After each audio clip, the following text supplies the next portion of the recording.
Alright, I've been watching a lot of videos talking about predictions for the box office bombs and winners for this year, and I figured I should get my voice out there too on this channel, rather than trying to fight on those comments like why I'm right and they're wrong. Just want to also start this by saying nothing is really going to beat Deadpool and Wolverine this year, let alone Inside Out 2. Disney and Fox, they've just been having such a banger with their theatrical movies, and the only one that really comes to mind that I know that didn't really make a profit was Bike Riders. Maybe leaving it in theaters for 2 to 3 weeks messed it up in that regard. When will these studios learn? And for context, it did make its budget back technically, but the metric that most YouTubers use, that the movie has to make at least twice its budget to be classified as broken even or even make a profit, because it depends on like the whole marketing and everything. But it also has like a lot of other factors, but that's just like a rough estimate. But yeah, we'll just start with what I think will be the closest to those two big movies of the year, which is also another Disney property. And I'm not sure if it's to do Inside Out numbers, but Moana 2 will surely come close.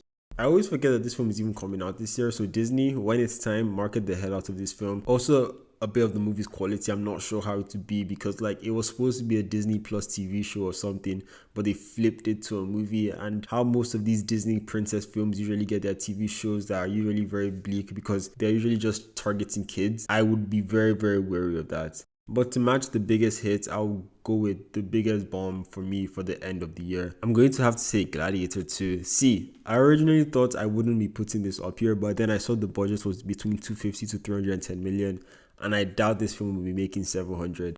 It could happen, but I doubt it. I think this film might make anywhere between 350, maybe 400. Even if the film is bad, I feel like it's guaranteed to make that much. But it needs crazy word of mouth to even make higher than that. Because Napoleon was pretty bleak, but it had really good marketing, and that movie made just a bit over 200. And the Gladiator IP should bring way more people than Napoleon technically. But seeing the backlash already that this film is getting, I'm intrigued to see how it goes. But regardless of everything, I'm just going to repeat myself again. This film is probably going to make 500 if we're being honest. And speaking of R-rated movies, originally I had Joker 2 on the bombs category. And I might just want to preface by saying that my excitement for this film is slowly dying by every continual report. Will it really change my mind of watching this opening day? Probably not. But we have to be honest with ourselves, this movie is not going to be a billion-dollar film like the original one was. And also, this is 4 times that budget, coming in at 200 million.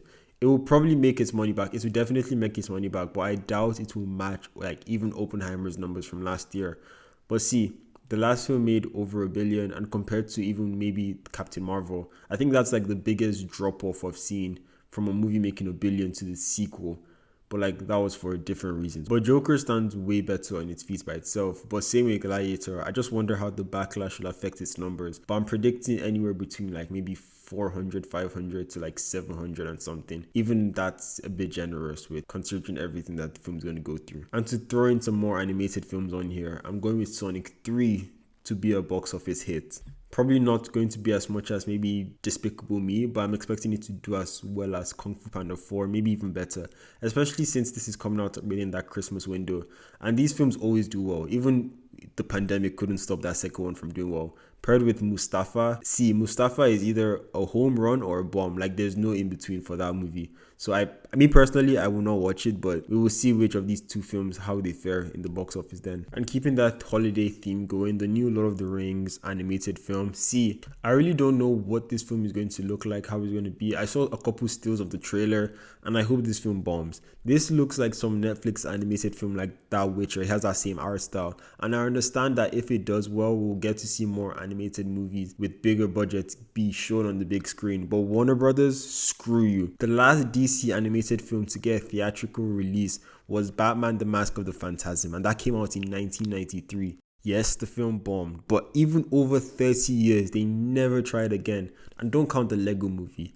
And they now throw this IP that, aside the Amazon show that everyone hates, this is an IP that hasn't been touched for like 10 years. I don't know, besides my personal bias to how I don't want this movie to do well, it just sounds like a recipe for disaster, and I back up that disaster. The film is also going up against Kraven the Hunter, and as much as I want this film to surprise everyone, it probably won't. And hopefully it doesn't too, because Sony can finally stop making these movies. Venom 3 on the other hand, I think this movie will probably make most of its money back, if not like a crazy amount of profit. Because Venom 2 came out after COVID, and that made like $500 million. And that's not even to factor that Madam Web made $100 million, and we all know how that movie went. So I probably think regardless regardless of the quality, whether this movie is bad or good, it will easily make anywhere between 200 to 300 million, but probably more.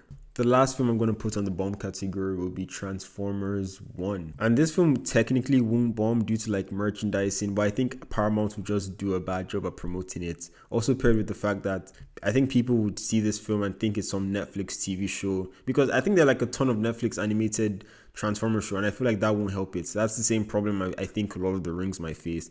And even Mutant Mayhem bombed in the box office. So Paramount don't really care about the box office return that much. They just want to sell toys. And Wicked will be the final film I'll put for the hits. People are always predicting this movie to make $1 billion. Let's be real. I know West Side Story was ridiculed by the pandemic, but that struggled. The Color Purple from last year did not even get a chance. See, I will confess, I don't know much about theater, but even the biggest theater thing, I just cannot see this making $1 billion. Maybe Gladiator might hurt it a bit. It will probably hurt Gladiator more than Gladiator hurts it, but this film is not making $1 billion. It will make its budget back. The budget is really low. I'm predicting this. Like, Dune couldn't even make $1 billion, so I doubt this will make $1 billion. I know it's like different audience, but still. But yeah, just wanted to get this video done. Might even add some TV shows, as The Acolyte bombed this year already. I'm scared for The Penguin. I really am. This comes out in like a few weeks and we only have like one trailer and there's little to no promotion for it. Yes, it's a TV show and they can like grow week by week, but Max, step it up, bro. Also watch Vox Machina. Just want to throw that out there. It's a really good show and I want 1 billion seasons of it. Thank you for watching this video. Hopefully I'll see you in the next one. Bye.